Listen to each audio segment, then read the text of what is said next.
Let's all welcome the CEO of P&L Jewels, Miss Lorena Herrera Santos. Meet me at your car in 2 minutes. Ano na naman gagawin natin? Maghuhukay tayo ng dumi at kalat sa bida-bidang babaeng yan. Ano nangyayari dito? Nagawa mo dito, Ronnie? Nanakaw yung batang yan. Ma'am, siya po yung bisita naghihintay po sa inyo. Tawan mo ako sabi!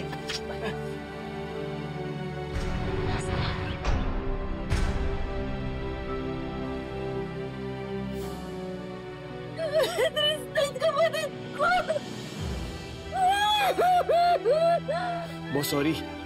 Hindi ko naman po alam na kapatid po pala siya ni ma'am. Akala po talaga namin kasi pag nanakaw siya eh. Umalis ka na. Umalis na kayo! Ate, sobrang saya ko.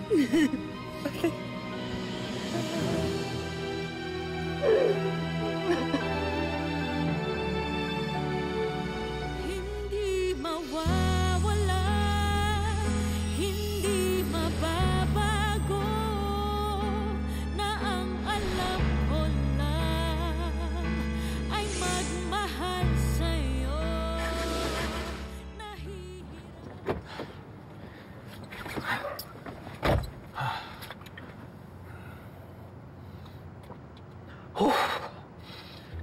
Buti na lang di ako finire ni boss.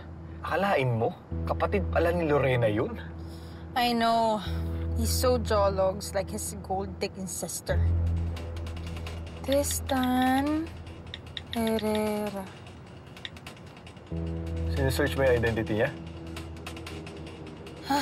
Kanina pa. And nothing. Parehas sila ng atin niya na walang social media presence. Weird nga eh. Eh, lahat naman ng tao may account sa social media.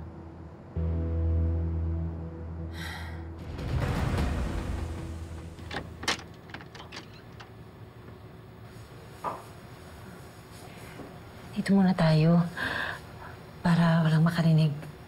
Ate, sino ba yung lintik na lalaki at saka yung mataray na babae kanina? Mga hindi importanteng tao yun. Tsaka ko na lang sila ipapaliwanag sa'yo. Kamusta ka na? Buti nasa Maynila ka. Ate, matagal na. Tagal na kitang hinahanap. Ako din. Alam mo ba, bumalik pa ako sa probinsya. Kaso namatay na ang nanay. Kifern ko nga nalaman na buhay ka pa pala. Kaso wala ka na raw sa atin. Ate, tinakasan ko pa kasi yung mga pulis eh. Dinadamay kasi ako nung Santiago na yun. Tsaka, ayun, hinahanap nga kita. Buti nga ate, nakilala ko si Amber eh. Tsaka, nakita ko pa kayo kahapon. Kaya tumawag ako kagad kay Amber eh. Kaso, nalaman ko na Lorena na pala yung pangalan mo. Sabi na nga ba, ikaw yun eh. Narinig kita. Eh kaso hindi naman kita nakita. Buti pinuntahan mo ko dito. Hinala na kasi ako na nagpalit ka ng pangalan. Kailangan eh. Para hindi ako matunto ng mga pulis. Lorena Herrera na ako ngayon. Herrera, ang apelido natin. Huwag na huwag ka magkakamali ah. Lalong-lalo na kay Wilfred at kay Amber. Hindi nila pwede malaman kung sino talaga tayo. Ha? Marami talagang tinatagong sikreto yung babae niya. Tara, pumunta tayo sa pinakamalapit na police station. Ha? Anong gagawin natin dun? Ang dami pang sinasabi. Let's just go! Okay, fine. Di ba pala alam nila, kuya, kung sino ka talaga? Hindi mo pa pinagtapat? Eh, ate, asawa mo na siya. Hindi nila pwede malaman. Dahil si Wilfred, siya ang dating asawa ni Joy. At si Joy ang nanay ni Amber. Joy? Sinong Joy?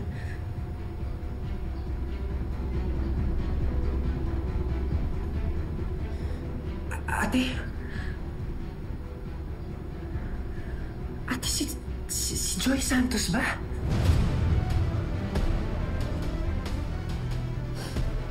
Ate, ibig mong sabihin, asawa ng husband mo yung taong napatay mo?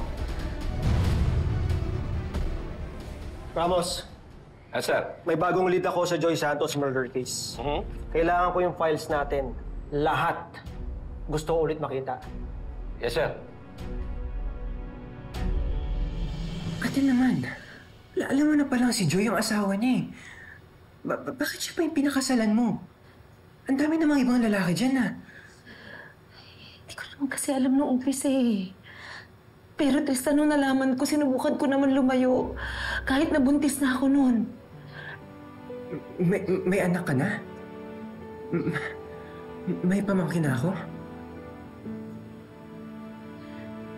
Siya si Leah. Grabe. Hindi lang po pala sa movie nangyayari yun, no? Pati sa real life. Hello po, Ate Amber! Hello po sa kay Daddy! Anak, may good news ako para sa'yo. Ano po yun? Nahanap na ng nanay mo ang long-lost brother niya. May new uncle ka na, Leah! Nahanap na si Tristan? Opo, Manang. Magkasama po sila ngayon. Sinubukan ko siyang palakihin mag-isa. Pero wala na akong nagawa nung nakita kami ni Wilfred. Nalaman niya na may anak kami. Hindi na niya kami tinigilan. Ano pang choice ko, Tristan? Tsaka ayoko rin naman lumaki ng walang ama si Ria eh. Ayoko siya magaya sa atin. Kailangan niya ng ama. At kung kaya ko, gusto ko lumaki yung anak ko na may buong pamilya siya. Gusto ko pong makita ang uncle ko! Baby! Leah, give them time to catch up! Ate, delikado tong pinasok mo. At hindi ka ba natatakot na kasama mo sa isang bayong asawa at anak ng Ma'am Joy na yun? Pwede mo kung manamanalin to. Anong totoo? Anong pinag-usapan niyo?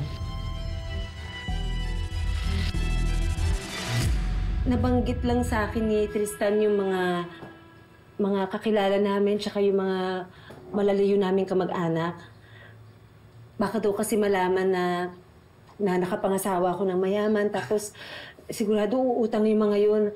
Pupunta yun dito at baka manggulo.